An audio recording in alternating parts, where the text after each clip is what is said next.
recall I needed to get some tool, some way to hold the clutch basket from rotating while I try to get the nut off. Well, this is it. This is from EBC. I think this is their CT004 is their part number. I think this is good for all Ninja 1000s up through 2015, I believe. I'll have to double check that, but that's good for the 2012, that's for sure. Fits perfectly on the basket. Simple tool, under 20 bucks. I can put a link to it down below in the description. So if you need to pick yourself up one of these, you can do that. Seemed to work fine. Seemed to hold on to the basket just fine. Well, there you go.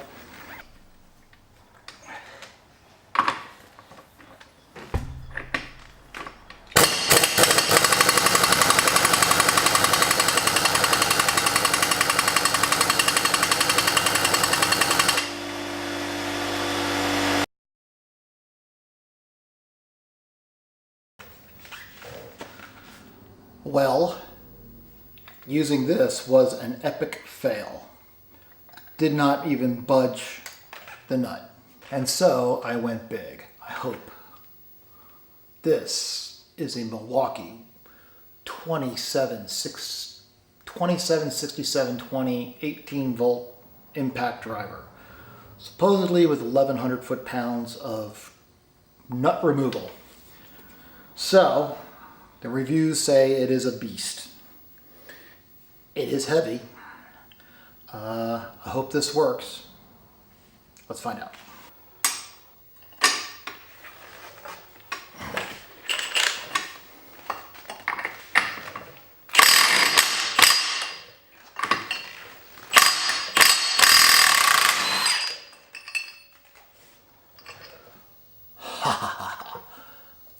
Beast. So the nut comes off, and then behind that is a washer, and it has writing on it that says this side out, so we're going to make sure you put it back the right way. And then behind that is another washer. So we're going to keep those kind of stacked up just like they came off. And then the basket just comes off like that. And then behind is another washer on the bottom of the basket, so they all stack up like that, so we'll keep them in that order. The first modification is to drill holes in the side of the basket. What we're going to do is we have to drill them all the way around evenly so that it stays in balance. The idea there is, I believe, so that oil could flow from the center out into the clutch plates that are surrounding this. First things first, I need to lay out a drill pattern on the clutch basket, so I'll show you how I'm going to approach that. Laying out the drill pattern took a little bit more time than I had thought, but I did take my time and use my digital calipers to help out on this. So let me show you.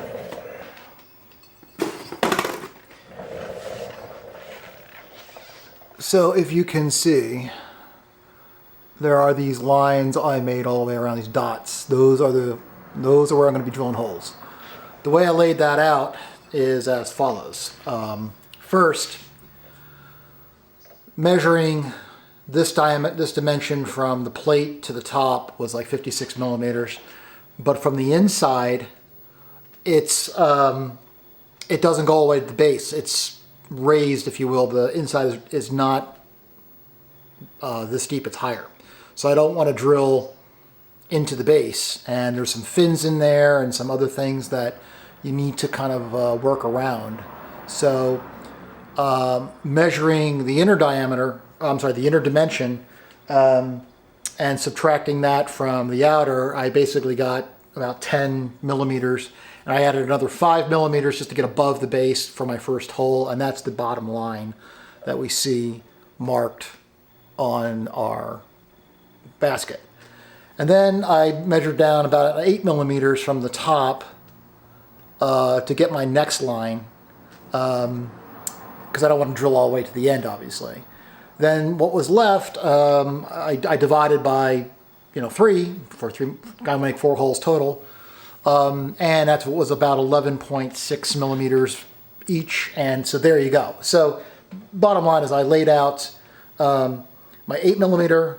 What I did is I laid out my 8mm line from the top, and then from that, and then I set my calipers to, what did I set it at? 19.6, which is 11.6 millimeters plus 8, and set the next line, and then added 11.6 and get the next line, and added 11.6 and get the fourth line.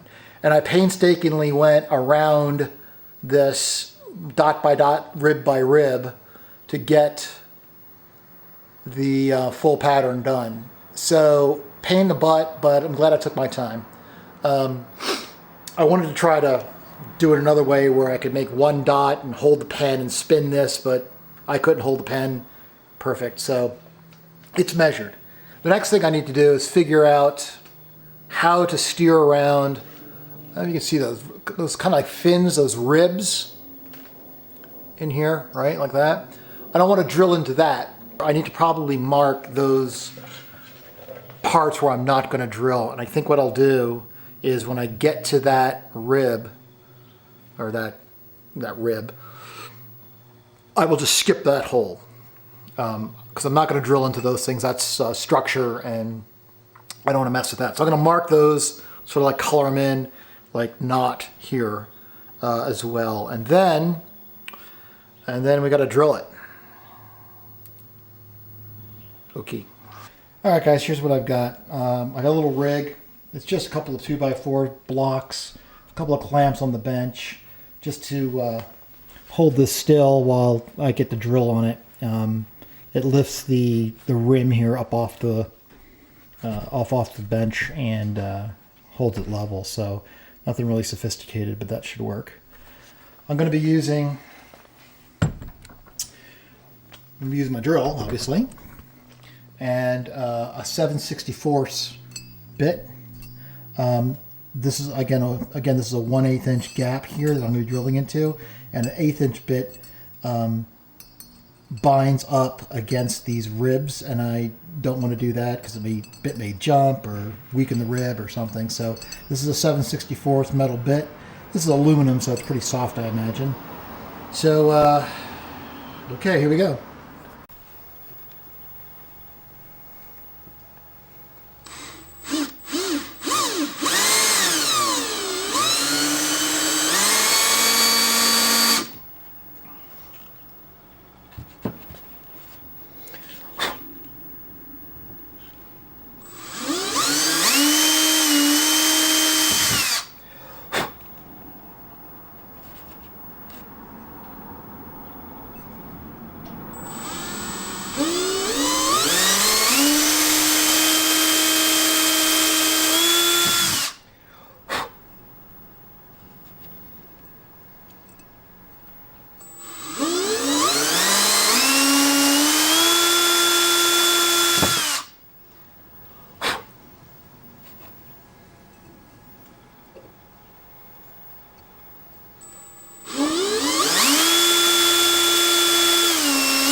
Hey, so there's your first four.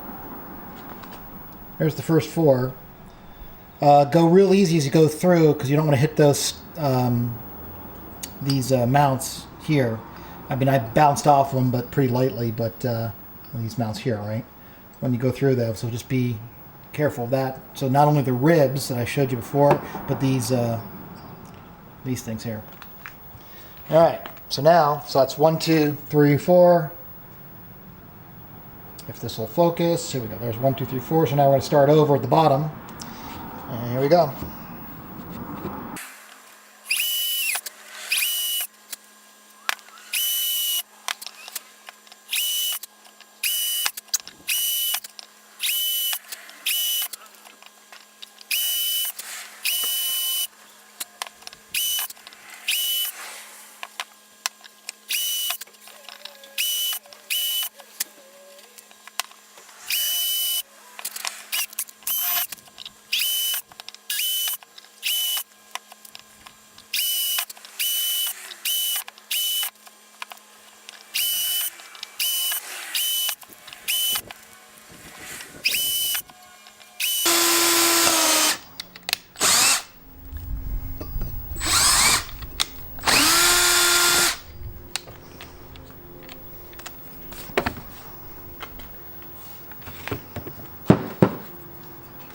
Okay, so here it is, all drilled out. I hit it with the air hose, blew all the drilling filings out, and sprayed it down with a little brake fluid, or I'm sorry, brake cleaner, just to get all the Sharpie markers off, and there it is. Now, those of you who are keeping score, you might want to know that there are 34 ribs and no number of holes vertically through this is even, goes into 34 evenly. So I used 4 rows, which gives you 32, which doesn't quite get you doesn't quite get you 100% there. So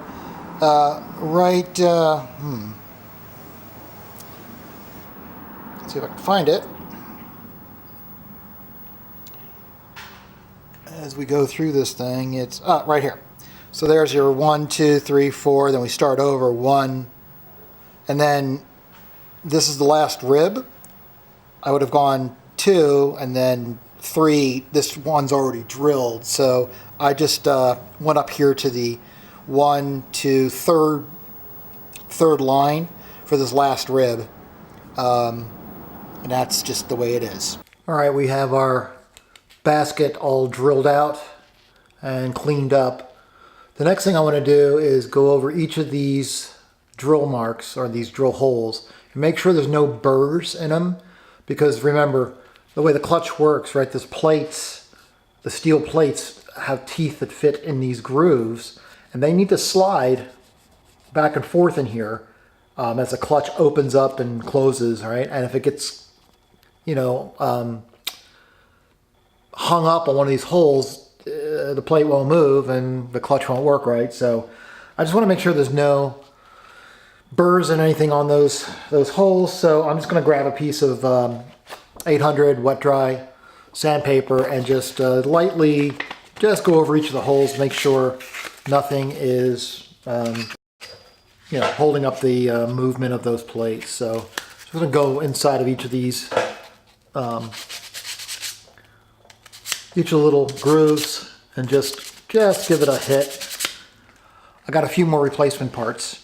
The shop manual calls for replacing the nut that goes on the clutch basket and holds it on. So I bought a new one of those. I had to wait for all this stuff to come in, so hence you're probably seeing a choppy video, but that's that. This is the part number, if you can see that bad boy there, to replace the nut. So that's that. I also got and checked it this time, the spring friction plate. And that one is convex like the bowl. I'll take it out, I'll show you that when we put it on. I also went ahead and got a new of those washer friction plates. The one that I had 2 of them in there, well, now I have a third, and I put the brand new one in there. Who knows what those 2 are rubbing against each other doing. So, okay, here we go. We're gonna put this baby back together. So, to get the clutch basket on, first we have this big old washer. Oh, you can't see shit. Hang on. In order to put our clutch basket back on, the first thing we need is the big washer that goes on first, like so. Then the clutch basket goes on the splines, like so. And then we have 2 more washers. This one goes on first. Then this one goes on that says this side out. So we put this side out. And then our new nut.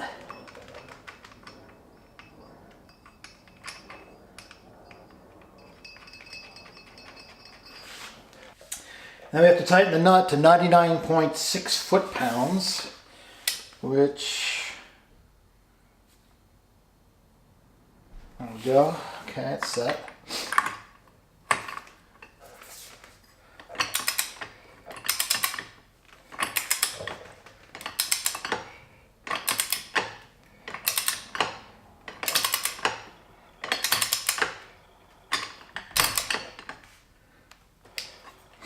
Okay, first we start with the spacer, the flat ring. And I'll show you the difference between the two, the flat ring and the anti-jitter spring. This is the spacer. This is the anti-jitter spring. You can see how that one's curved in a bit like a bowl. This one is flat. This one goes on first, this one goes in second, and it goes in such that you're looking into the bowl, if you want to think about it that way. So first the spacer, then the anti-jitter spring, so that I'm looking into the bowl, if you will. Then we get busy with all the plates and the clutch plates and the steel plates. And we'll just put them in the reverse order we took them out.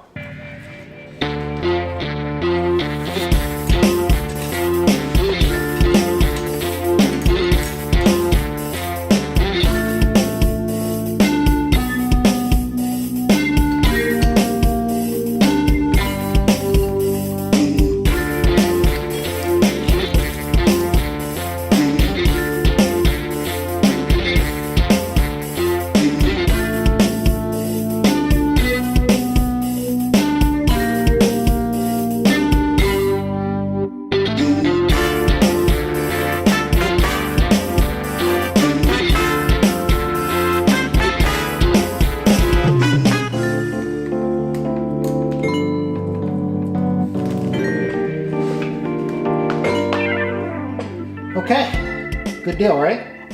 Okay, so next we'll put on the pressure plate. Okay, our clutch pressure plate goes on. This is our shaft in there on the roller bearing. Put a little oil on it just to get it lubed. The large end goes in first, the tapered end sticks out.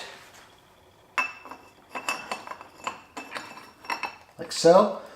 Make sure to check that this is absolutely flush all the way around. If it isn't, pull it out, give it a quarter turn to the next hole location, and keep going until it goes totally flush. This one happens to be totally flush, so we got it the first time. And then the springs and bolts that hold them in go in. So when you put these in, we want to tighten them down equally, meaning we want to go in on a star pattern, like first this one and across from it, then across and so forth. And we want to do that evenly. We don't want to torque just one down all the way, because then the plate will get unlevel, if you will. So we want to do this just a little at a time each to get them snugged in there, and then we'll torque them down with the torque wrench.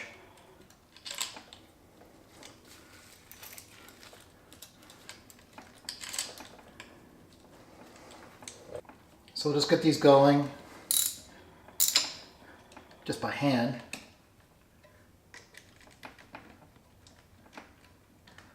Just a few turns on each one at a time.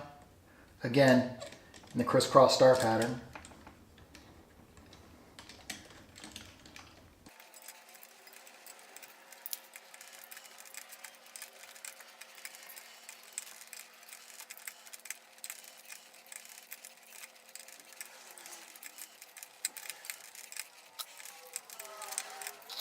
Okay, I just checked the torque spec, and it is 9 Newton meters for these bolts. It's not a whole lot, so that's, let me set my wrench.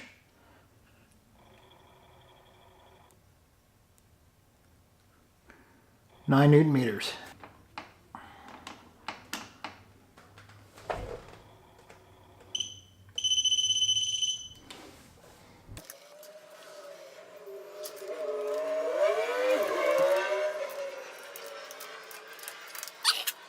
That's all there is to that. Next, we are just going to need to clean up this surface. We'll need a spot of RTV. This is Permatex high temp gasket maker. You want to put a little RTV right here and right here, according to the manual. Again, very little, because too much, and when you squeeze them together, some will ooze onto the inside and mix in with all the oil and gum everything up, so you don't want to do that. Just a very little bit is all it needs.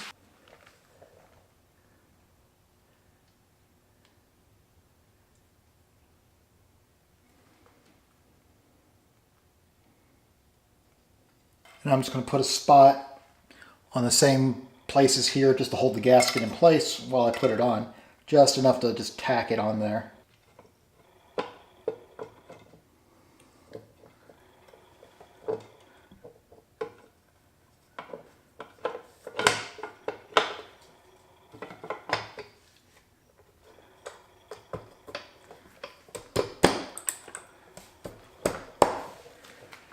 There we go. Okay, now we'll go ahead and get all the bolts in. Again, we'll do them in a star pattern. Just looking up the torque spec on the clutch cover bolts, that's 9.8 Newton meters or 87 inch-pounds. Okay, you do remember our template for the bolts in the same pattern, right? That's where this comes in handy. Weeks later, when I finally get to put it back together, I still know where everything goes.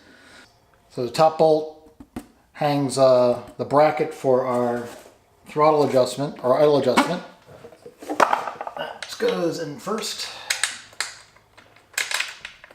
Actually, the order you put them in doesn't particularly matter.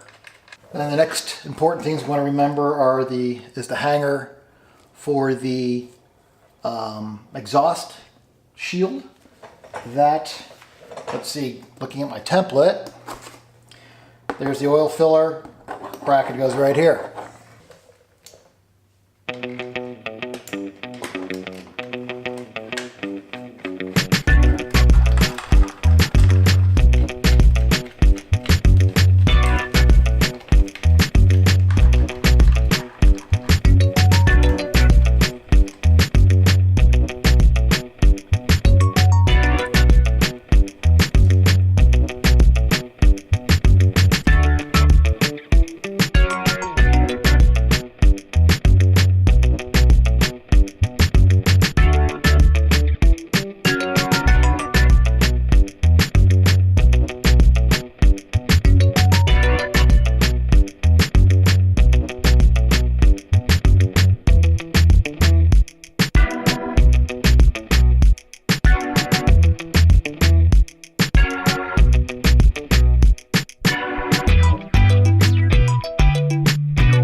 Oh my God. Okay, it's been a crazy number of days recently here. So based on the shirt changes and everything, you can tell this has been shot over a number of days. Thanksgiving weekend involved here and everything. So the last thing you've seen in the video was me firing up the bike and testing it out after I put it all back together. I thought there was something wrong. I don't know, felt like it was vibrating or something, and I'm like, okay, wrenchy moment. I just screwed it all up, just bought myself a $700 clutch basket or something. And I didn't ride it, and I was a little bit paranoid, so I got a flatbed truck down to my mechanic and had him take a look at it personally. He rode it, and he came back with the verdict, and he said, maybe I should offer you a job here, because this clutch is beautiful. He'll ride it all day. I think that was way gracious of him. So I want to shout out to Jim and Sean for, especially Sean for riding it and trusting my wrenching abilities. But so I'll give in part the information they gave me. The clutch basket, I guess it, over time, it's got 79,000 miles on it, 79,300 to be exact. It wears grooves in there, it wears away. And I put new steel and new friction plates in there, and they are sharp points on those things. And the grooves are a little bit wider because they've worn over the years and the miles. And so they can rattle just slightly in there. So some of that rattling kind of sound is probably what I was hearing. Number two, I had the rear wheel up on the rear stand and I had it in gear and just making sure the clutch worked. You saw that, right? I felt like the bike was, shimmying from side to side. And he says, look, you put any bike up on a stand like that and I'll shimmy like that. It was just idling. It wasn't, I didn't really have any throttle to it. So maybe it was kind of like lugging a little bit. I don't know. Anyway, I was just paranoid. I didn't want to ride it. I didn't want to break anything worse than I thought I already did. Apparently I didn't break anything. And in fact, the ride home from the shop just now, I just rode in, all problems solved. The jitter is gone, absolutely gone. The takeoff from the line is smooth as butter. The downshifting, getting it out of gear, that lagging, that binding, completely gone. It feels great. It's exactly what I was hoping for. So all that's left now is to button it back up, put the fairing back on, and get that back together.